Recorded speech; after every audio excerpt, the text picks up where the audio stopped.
우리 예수님께서 악하고 음란한 세대가 표적을 구한다라고 하셨습니다. 표적을 구한다. 표적을 구하는 신앙은 주님이 원하시는 참된 표준이 될 수가 없습니다. 표적만 구하다 보면 표적이 없을 때 신앙생활이 되지가 않아요. 그렇기 때문에 악하고 음란한 시대가 표적을 구할 때 우리 주님이 보여줄 수 있는 표적은 무슨 표적밖에 없다 하셨습니까? 요나의 표적. 요나의 표적밖에 없다. 요나의 표적이 무엇을 말씀하시죠? 부활. 부활의 표적. 표적 중에 최고의 표적은 부활의 표적입니다. 우리가 주님의 부활을 믿는다면, 주님의 부활이 믿어진다면 세상의 그 어떤 표적도 표적이 아니라는 겁니다. 오늘 어떤 사람들은 뭐 병을 고쳐준다, 어떤 역사를 행한다, 예언을 한다, 이런 것에 표적에 따라 움직이기도 한데 그것은 주님의 표적에 비하면 표적이 아닌 겁니다. 악하고 음란한 시대가 표적을 구한다. 표적은 부활의 표적밖에 없다. 최고의 표적이 부활이다. 부활의 신앙.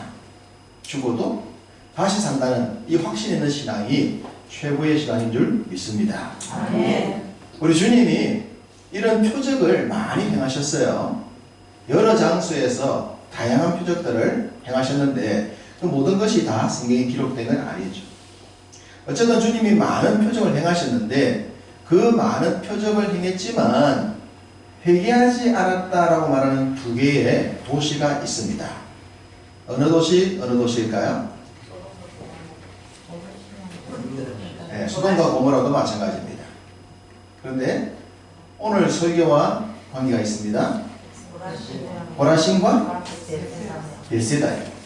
고라신과 벳세다, 이 두 도시가 예수님이 큰 이적을 행하셨는데 회개하지 않았던 도시였다라고 주님이 얘기를 하고 계세요. 그러시면서 오늘 본문에 보면 고라신과 벳세다와 함께 또 다른 두 개의 지명이 나옵니다. 어디입니까? 두로와 시돈입니다. 이 두로와 시돈은 우리가 굉장히 잘 알고 있는 지명입니다. 지금의 레바논, 성경의 이름으로는 베니게, 역사적인 이름으로는 페니키아라고 불리는 이 지역입니다. 자, 시돈, 누구 때문에 유명하냐 그러면 시돈의 왕이 엣바알의 그 왕의 딸이 누굽니까? 이세벨이잖아요. 이 이세벨이 북왕국 이스라엘의 아합 왕의 아내가 됨으로 인하여 북이스라엘을 망하게 만들었다. 가장 악한 시대를 만들었던 것이 이 시돈의 왕이었던 왕의 딸 이세벨 때문입니다. 그래서 우리는 시돈을 잘 알고 있습니다. 두로는 또 왜 잘 알고 있냐 그러면 솔로몬이 성전을 건축할 때 두로왕 히람에게 백향목을 제공받지 않습니까? 솔로몬 때는 이 두로나 시돈과 이스라엘이 관계가 좋았더랬어요. 다윗 때도. 그런 관계 때문에 두로와 시돈이 굉장히 낯이 있는데 어쨌든 오늘 본문에 보면 고라신과 벳세다, 두로와 시돈을 비교하시면서 주님이 고라신과 벳세다에서 큰 권능을 행했는데 회개를 하지 않았다. 만약에 주님이 이곳에서 행했던 이적을 두로와 시돈에서 행했더라면 두로와 시돈은 회개를 했을 것이다 라는 말씀하고 계십니다. 그렇다고 그래서 두로와 시돈이 거룩한 땅이냐? 아닙니다. 거기도 불신의 땅이었습니다. 거기도 불신의 땅이었고 고라신과 벳세다도 불신의 땅이었다. 근데 비교하면서 그 땅들을 향하여 회개하지 않음을 안타까워하시는 주님의 메시지가 드러나 있는 것이죠. 자, 오늘 본문에 고라신과 벳세다에서 많은 권능, 많은 권능을 주님이 행하셨다라고 얘기를 하세요. 그러면 우리 예수님이 이 고라신과 벳세다에서 행하셨던 표적은, 이적은, 권능은 구체적으로 무엇일까라고 하는 겁니다. 지난 주일날 세례요한과 오병이어에 대해서 말씀을 드렸는데 그 오병이어를 행했던 것과 오늘 말씀은 연결이 됩니다. 사복음서, 복음서는 4권이 있습니다. 사복음서 왜 똑같은 주님에 대한 얘기인데 굳이 4권이나 있어야 할 필요가 있었을까? 한 권이면 되지 라고 생각할 수 있겠지만 이 사복음서는 4가지 시각에서 4가지 관점에서 본 하나의 복음이다. 4시각 한 복음이라고 말씀드렸죠. 4가지 시각이에요. 마태, 마가, 누가, 요한이 각각 어떤 관점에서 봤느냐. 가령 예를 들어서 그라사인의 광인을 고치는 내용이 있지 않습니까? 그라사의 광인. 또 어떤 곳에서는 가다라라고 합니다. 지명이 그라사, 곧 가다라는 지명입니다. 거기 귀신 들린 사람이 몇 명이었죠? 귀신 들린 사람이? 마태는 귀신 들린 자 둘이라고 했습니다. 2명. 누가는 귀신 들린 자 하나. 마태는 둘, 누가는 하나라고 했습니다. 그럼 몇이었을까요? 둘이었어요.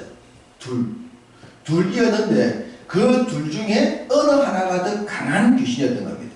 그래서 그 둘 있던 그대로를 마태가 다 보기도 하고 그 중에 큰 활동하는 귀신에 들린 자에게 초점 맞춘 것은 누가라는 겁니다. 그러니까 똑같은 사건이지만 기록자들은 그 주어진 상황 가운데서 어떤 자신들 하나의 관점에 따라서 기록하기 때문에 똑같은 내용이지만 사복음서의 내용들이 조금 다른 거예요. 이것을 우리는 4가지 관점에서 봤다라고 말하는 겁니다.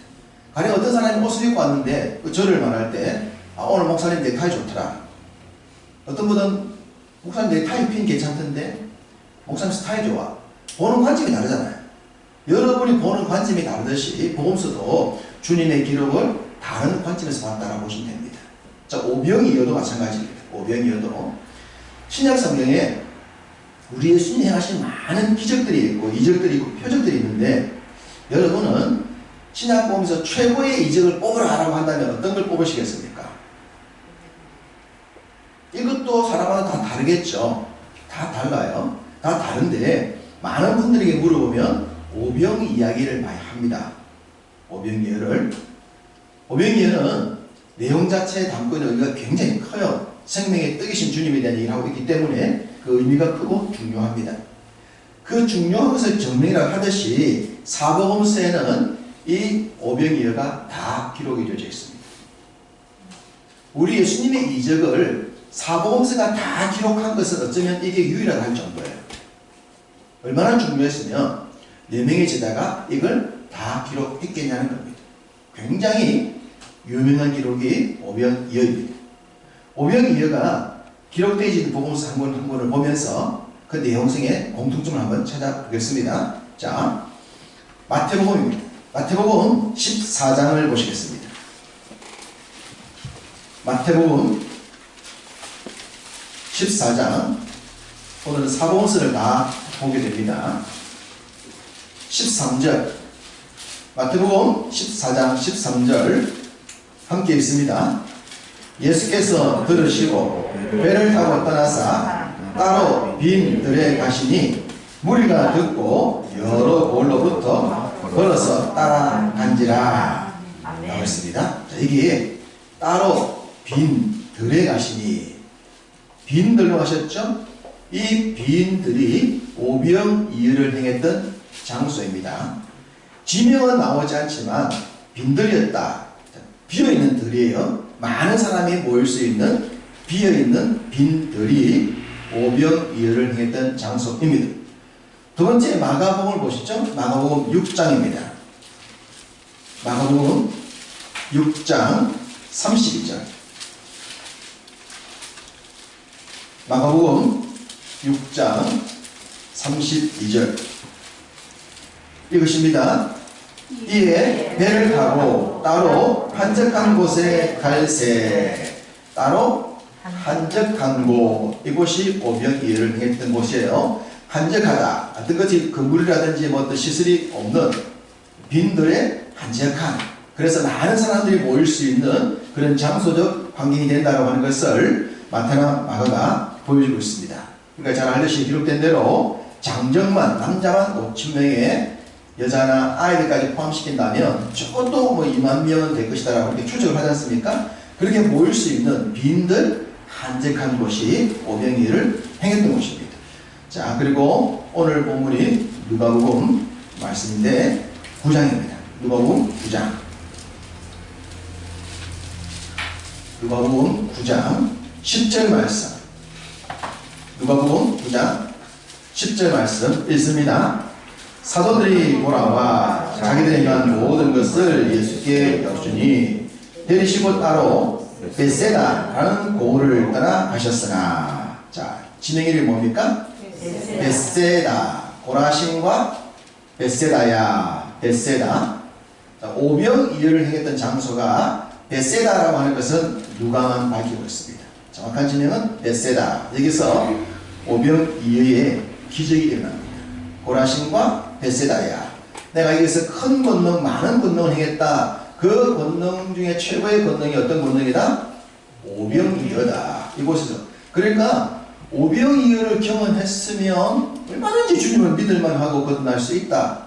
그래야 된다고 하는 겁니다. 이런 큰 기적을 경험하고도 어떻게 주님을 믿지 않을 수가 있겠냐. 이 말씀을 전하고 있는 겁니다. 그런데 우리가 보셔서 아시겠지만 오늘 본문에 보면 이 고라신과 베세다가 책망의 장소로 등장하고 있다고 합니다. 책망의 장소.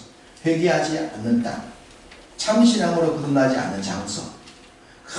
큰 권능을 보여주었지만 참믿음으로 돌아서지 않는 책망의 장소로 등장하고 있다고 하는 것이 이게 참 안타까운 겁니다. 서두에 말씀드렸듯이 이적을 보고 표적을 보고 믿음 생활하겠다. 그러면요 그 신앙은 진짜가 될 수가 없어요. 우리 예수님이 야고보에 하신 말씀이 뭡니까? 도마에게 하신 말씀이 뭡니까? 보지 않고 믿는 믿음이 참 믿음이 하셨잖아요.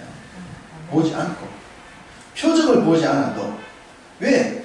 우리에서 무슨 표적이기 때문에 부활의 표적이 있으니까. 부활의 표적이 있으니까. 그 부활의 신앙이 믿어지니까. 그 부활이 믿어져야 내가 죽어도 사는 것 아니에요? 세상의 모든 종교는 죽음으로 끝나지만 우리는 죽어도 살잖아요. 이게 부활이잖아요. 유일한 생명을 주는 종교, 유일한 가르침이 있는 곳, 교회잖아요. 그러니까 우리가 이 부활의 신앙이 있으면 다른 표적은 의미가 없어요. 어디서 뭐 죽은 사람이 살아나서 간증 집회가 있다. 거기 가면 아픈 사람이 납니다. 아픈 사람이 낫기 위해서 가는 건 괜찮지만 건강한 사람이 굳이 뭐 거기 가서 뭘 체마시려고. 건강한 사람이. 부활신앙이 있으면 되지.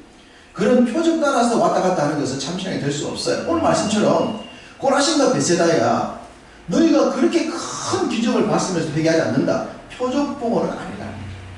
표적 보는 신앙은 진짜 될 수가 없다. 어떤 표적이 없어도 부활의 주님이 믿어지면 최고의 신앙으로 최고의 성숙한 믿음으로 내가 들어와 있구나 믿으시기 바랍니다. 아멘. 어떤 신앙과도 비교할 수 없는 최고의 신앙은 부활신앙이다. 이 예수님의 말씀인 거예요. 자, 그럼 마지막 본서인 요한복음도 보십시다. 요한복음 6장입니다. 요한복음 6장 1절. 요한복음 6장 1절 읽습니다.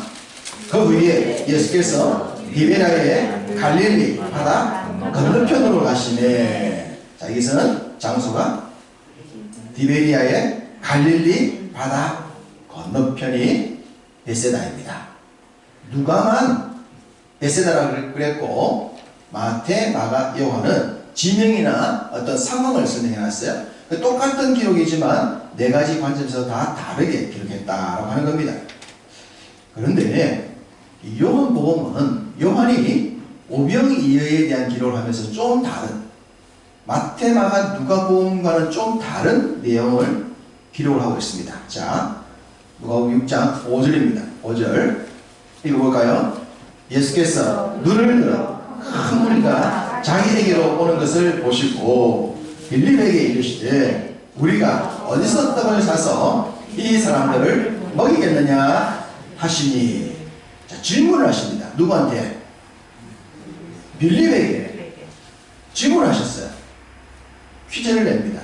왜 주님이 여기에 빌립에게 질문을 하셨을까요? 보기를 드립니다. 1번 빌립이 예수님 제일 가까이 있었다.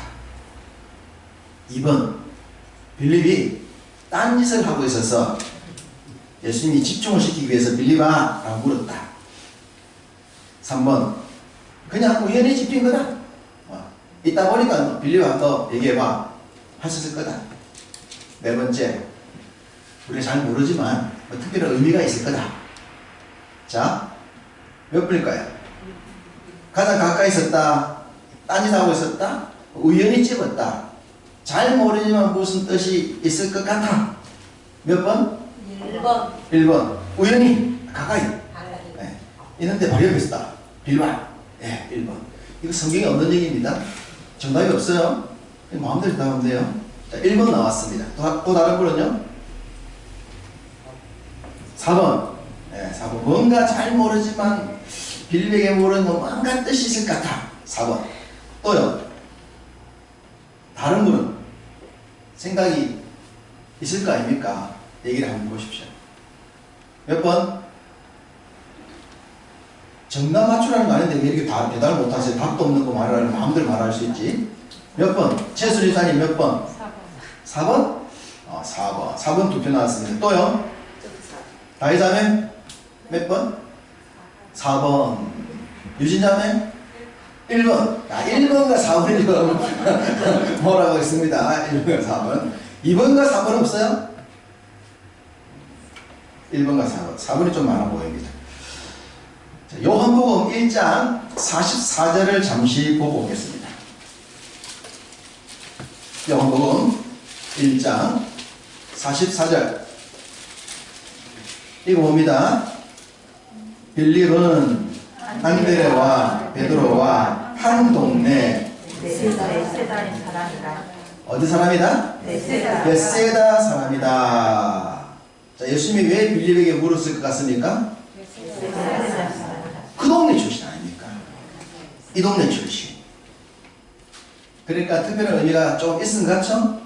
네, 있은 것 같아 보입니다. 이 동네 출신이니까 빌립이 자기 동네 온 거예요. 자기 동네. 그러니까 빌립이 이 동네 말을 잘 알 거 아닙니까?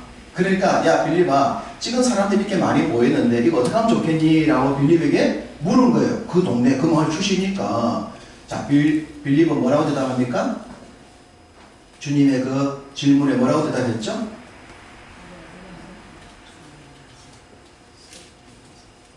뭐라고 대답했나요? 빌립이 200 데나리온이라는 돈이 필요합니다. 자, 200 데나리온 어떻게 계산하냐면 한 데나리온이 하루 일당이죠. 200일이 일당이에요. 그러니까 하루 일당이 10만 원이면 200일 엄청난 돈이죠. 큰 돈이 필요하다는 거예요.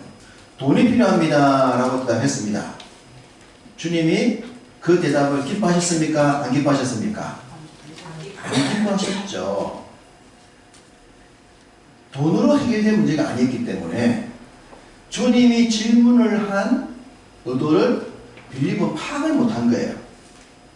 자, 그러면 또 똑같은 출신에 누가 있어요? 안드레와 베드로까지 있습니다. 안드레와 베드로 이 동네 출신입니다. 자, 안드레는 뭘 했습니까? 안드레는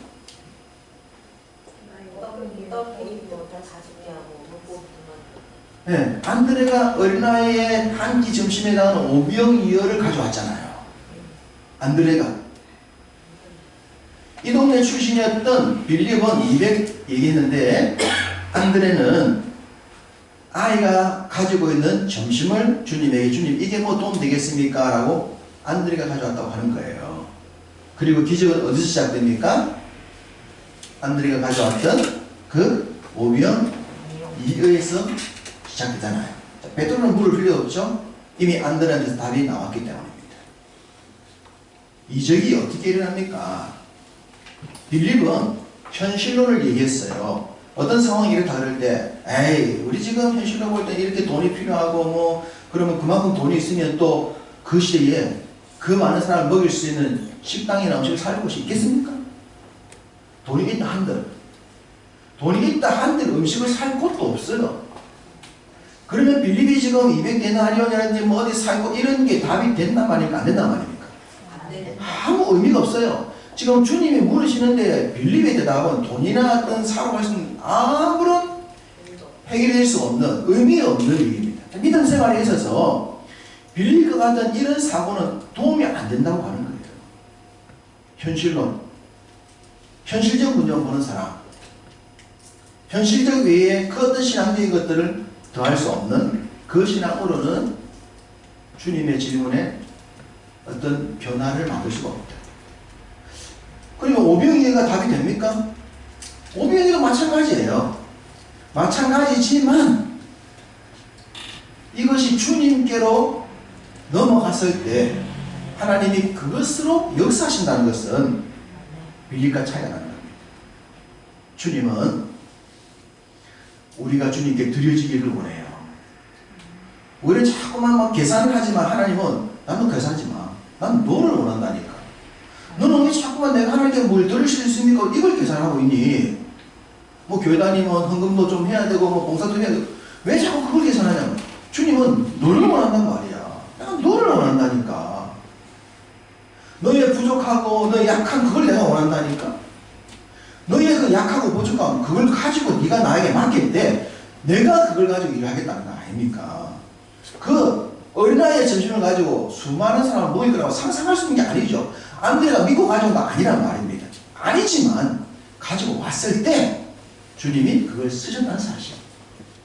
우리가 주님 손에 드려지기를 원하고 주님 손에 붙들린 바를 주님이 원하시는 것. 나는 너를 원한다.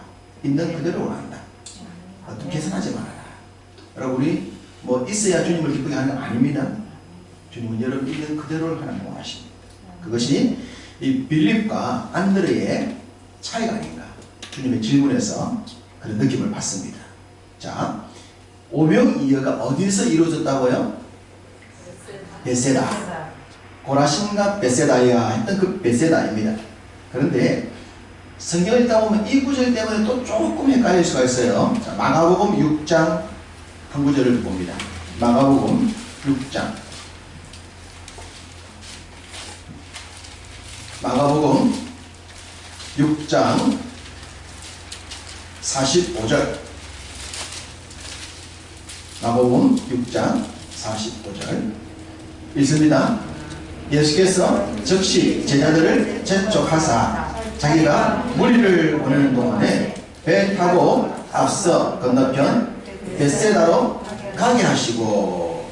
자, 이 부분을 보면 앞선 다른 복음서에 보면 다 벳세다로 가서 오병이어를 행했는데 이 마가복음 6장 45절은 오병이어가 끝나고 난 뒤에 벳세다로 갔다라고 하고 있어요. 방향이 반대로 되어 있어요. 마가 오병이어가 벳세다에서 행해졌는데 6장 45절에는 오병이 끝나고 난 뒤에 벳세다로 갔다라고 하고 있지 않습니까? 반대로 되어 있는 거예요. 그래서 이 오병이어의 장소에 대한 의혹을 여기서 붙이는 사람도 있고 또 불신자들은 물론 이걸 가지고 시비를 걸기도 합니다. 그래서 왜 이 마가만에 이런 차이점이 있을까라고 생각할 때 명확한 답은 알 수가 없지만 그나마 학자들이 말할 때 또 다른 벳세다가 있었을 것이다. 다른 벳세다 정도로 보아야 한다라고 봅니다. 벳세다에서 행했는데 벳세다로 간다고 말하는 것은 말하지 않기 때문에 만약 모순된 내용을 마가가 굳이 기록할 필요는 없고 아마 다른 지역 벳세다로 건너가지 않았겠는가라고 하는 것들을 참고로 오병이어에서 이 구절을 여러분들이 기억을 해 두시면 좋겠습니다.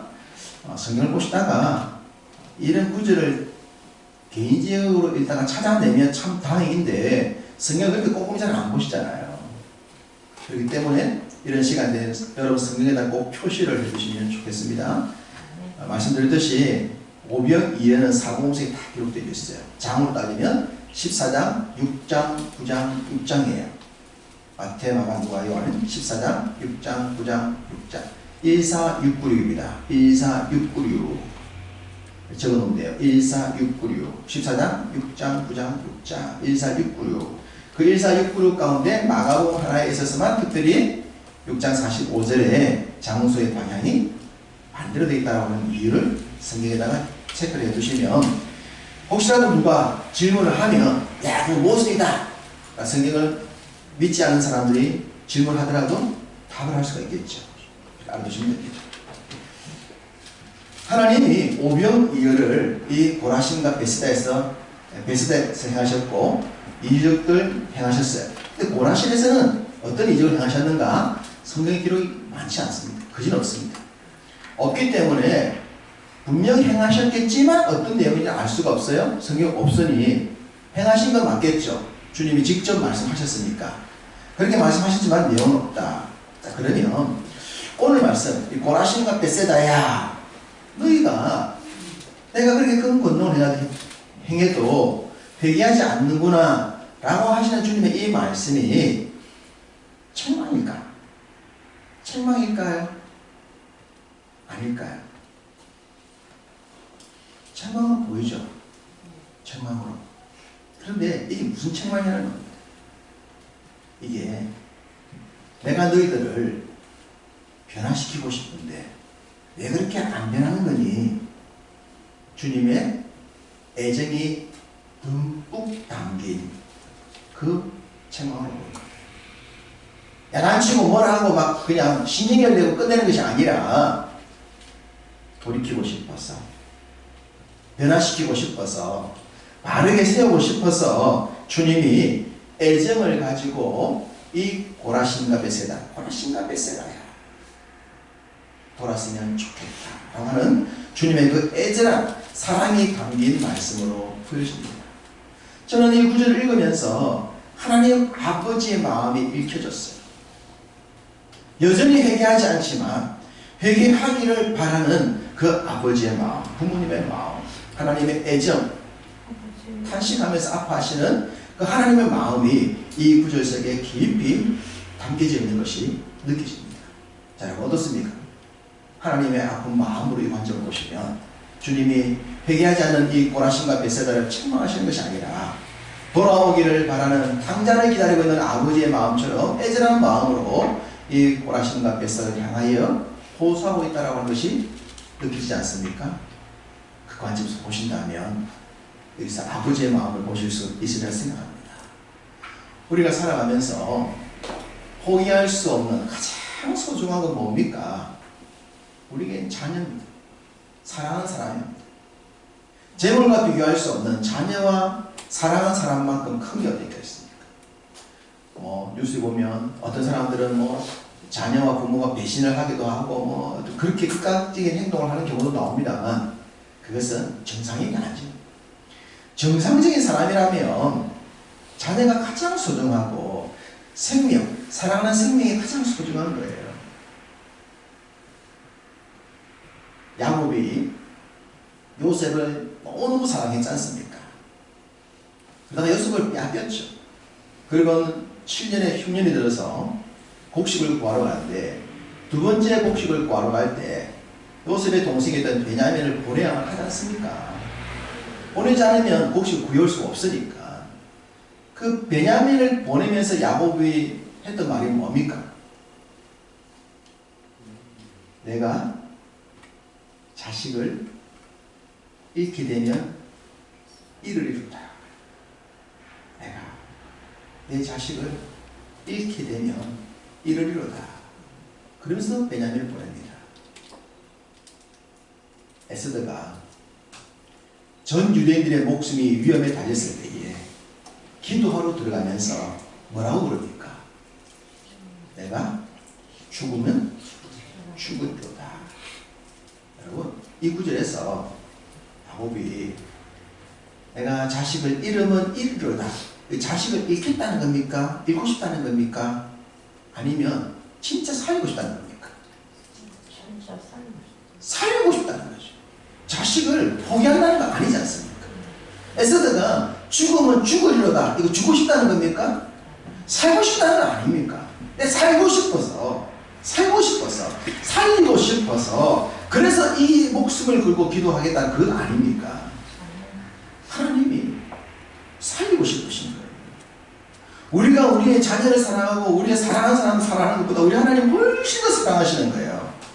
그래서 그 하나님이 내가 네 자식을 사랑하는 것보다 내가 더 사랑하기 때문에 네 자식을 내가 살리고 싶다. 이건 아닙니까? 고라신과 베세다야 이 말씀 하시면서 내가 살리고 싶다. 너희들 살려서 쓰고 싶다. 하나님 나라 일꾼하고 서보고 싶다. 이 말씀이지 않습니까? 우리가 이 말씀을 보면서 하나님 아버지 이 말씀이 읽혀져야 하지 않겠습니까? 그래야 이 마음을 가지고 우리도 기도하지 않겠습니까? 나의 사랑하는 자녀를 위해 기도하고 여러분의 사랑하는 사람을 위해 기도해야 될 것 아닙니까? 아멘. 여러분이 사랑하는, 여러분이 기도하는 그 사람이 변화되고 깨어나고 일어서고 회복되어서 하나님의 큰 일꾼으로 쓰임받는 것, 그거 우리가 봐야 할 것 아닙니까? 그것이 우리 소망이지 않겠습니까? 그 마음을 가지고 하나님 기도하기를 원하십니다. 그 마음으로 살아가기를 원하시는 겁니다. 책망하지 아니하시고 애정을 가지고 하나님 아버지의 사랑으로 고라신과 베세다를 외치셨듯이 우리도 하나님 그 마음으로 우리의 사랑하는 자들을 위해 기도하고 사랑하는 사람들을 위해 기도합시다. 나라와 민족을 위해 기도합시다. 그래서 그들이 깨어나고 변화되어서 하나님의 나라를 위해 크게 쓰임받을 수 있는 일꾼으로 거듭날 수 있는 그 축복을 다 받아 누리시는 여러분 되시기를 주님의 이름으로 축복합니다. 아멘. 아멘.